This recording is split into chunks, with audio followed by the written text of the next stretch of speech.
I'd say thank you all for coming. So very excited to have several of my colleagues from Congress visiting Rhode Island to hear from our experiences as a state about offshore wind.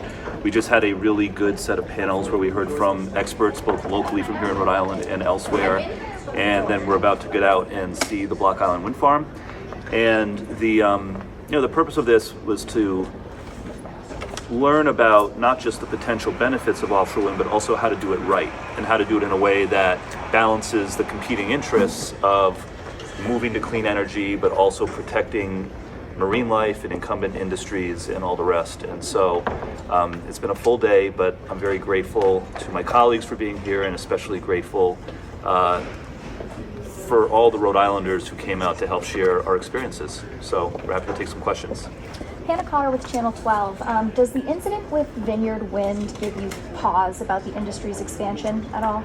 I'll go first and then others can. So what I would say is that anytime there's a new industry that's developing, there are going to be glitches and setbacks, and that's to be expected. The situation with Vineyard Wind needs to be taken seriously, but the good news is that it is one offshore wind development, one company, and one supplier that built the blade, and that supplier is not building the blades for offshore wind projects here in Rhode Island or most of the rest of the country. Congressman, could I say one more thing about that, though? When we think about this transition to clean energy, it's important to remember that every day somewhere in America, some aspect of our fossil fuel infrastructure is exploding or failing or spilling or doing things that are catastrophic, sometimes irreversibly so. People lose their lives. Entire communities are impacted in ways that affect them for decades. So not to trivialize anything that has gone wrong with big hunks of fiberglass ending up on beaches and things like that. We should get to the bottom of that. We should take it seriously.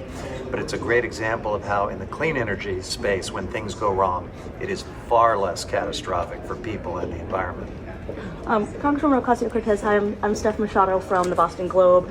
I wanted to switch to politics, if that's okay. I watched your Instagram Live last week about why you wanted President Biden to stay in the race. You said you didn't see an alternative scenario that wouldn't result in, I believe, enormous peril was the word that you used. So in light of the events of the last week, have you changed your mind about that? And then also, I know you've endorsed Vice President Harris. Why do you think so many progressives in your wing of the party are supporting her despite some skepticism in the past? Yeah, absolutely. Well, laying out that case, to be clear, it was about supporting the Biden-Harris ticket, as opposed to, again, I'm speaking as myself here, but as opposed to any other potential options such as an open convention. So I was proud to support President Biden, equally proud to support Vice President Harris, and I'm very excited for us to unify and move forward.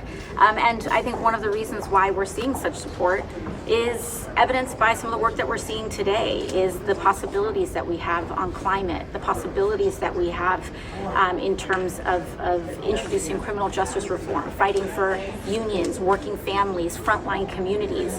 And what we're working on here today is exemplary of the kind of change that we're really trying to advocate for in putting and taking the climate crisis seriously, but also understanding that this is an opportunity for us to create millions of good union jobs in this country, for us to make sure that we restore and repair some of the environmental injustices that have occurred in certain communities, and that we actually use this as something to make our lives better, as opposed to just staving off the worst impacts of the climate crisis. Could you talk a little bit about the hurdles of running for office, for running for president for Vice President Harris as a woman of color? I mean, it is challenging. Running for office is hard, period. Running for office as a woman is hard. Running for office as a person of color is hard. Running for office as a woman of color, and you're a first, is enormously challenging. But what is also equal to those challenges is the enormous amount of hope and inspiration that is given to people who have never seen someone like them or seen someone like someone that they love in a position like that before. And I think Vice President Harris's candidacy really represents that for a lot. Why don't we, if there are other questions on the offshore wind thing, let's do that first, and then we can leave the other stuff to the end. Is that all right? I've got an offshore wind question. Pat, and then, yeah. A significant part of today's presentation was the engagement by members of the fishing industry. So I wonder Obviously, as you've all mentioned, in New Mexico, there is not a big fishing industry. But I wonder if you speak to ranching and to fishing and to any one of those similar aspects in your community. What level of engagement has there been both on land and sea-based wind farm? Those are issues in my community that are coming about because we're in the process of going through that journey that has already taken place here in this area.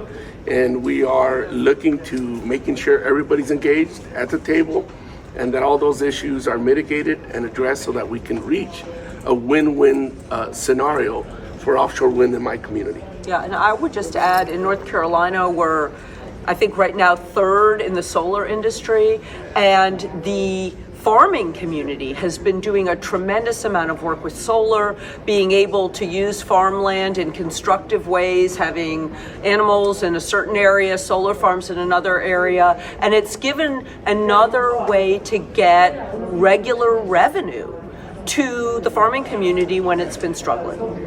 And I'll just add on to that very quickly. In the West, most of our public lands are actually available for leasing in multiple uses. And so, as Representative Ross just said, the opportunity to do clean energy development is a multiple use that can be done with ranching. And so, it's actually a win-win-win and adds extra benefits for state, it adds benefits for the ranchers, it adds benefits for federal revenue. And the other aspect is that a lot of our ranchers who are really struggling right now to keep their land in production, it provides another revenue source in addition to meat production and other things they're doing on their land. So it's actually a benefit similar to what we're seeing with the offshore with the fishing industry and increased fish interest in these platforms. One quick follow-up in New Mexico. Yeah. BLM, not Black Lives Matter, but the Bureau of Land Management is obviously a significant part of your daily life, as is the presence of local water commissioners. I have a friend who was a water commissioner in New Mexico. What type of interaction on a lease base does BLM have with wind power? So with these large land-based projects, they cover many, many square miles, and there's both the leasing aspect of where the turbines are themselves as well as the transmission lines to connect them to the places where the energy is going. BLM has permitting authority. It can take many years for those permits to go through. There has to be environmental assessments, endangered species assessments, and so it's a very complex process to make sure that it doesn't interfere with ecosystem viability, environmental issues, and also that there's a net benefit for the environment and the people in the communities as well. So those are public processes. They take many years, and BLM is very much at the heart of those questions on federal lands. But a lot of these wind projects are also going up on private lands. So just similar to the fossil fuel industry, just like a rancher can put an oil derrick on their land, they can also put a windmill on their land. But the connectivity issues, whether it's a pipeline or a transmission line, are very similar, and so all these things are interconnected. Ben Burke from the Public's Radio. If Donald Trump is reelected president, what's going to happen to the pipeline of wind projects that we're expecting in New England and that people in California and the other parts of the West Coast are expecting? I mean, it's a real risk, right? If Donald Trump becomes president, then a lot of people who are working in the clean energy space could lose their jobs. Prices for consumers will go up, what consumers are paying for electricity, and it would be devastating. This is just one of many ways that a Donald Trump presidency would be devastating, but it would be bad for Rhode Island and bad for the country. More specifically, I think that the projects most at risk would be the ones that haven't fully gone through the permitting process yet. That's one of many reasons why we can't allow another Trump presidency to happen. Can I add? It is more than just Donald Trump's hatred of clean energy and his denial of climate science. I mean, independent economists have looked at what will happen if he keeps his promise of trade wars and his extreme draconian immigration policies. They're going to crash the entire economy and put us into a deep recession. So whether you're a wind developer and in any other type of business, that's not good. And let me just share that Trump's 2025 Project 2025, is an extremist agenda that undermines not only wind energy, but so much of what we as Americans have come to appreciate about our government, our practices, and all that makes our country strong.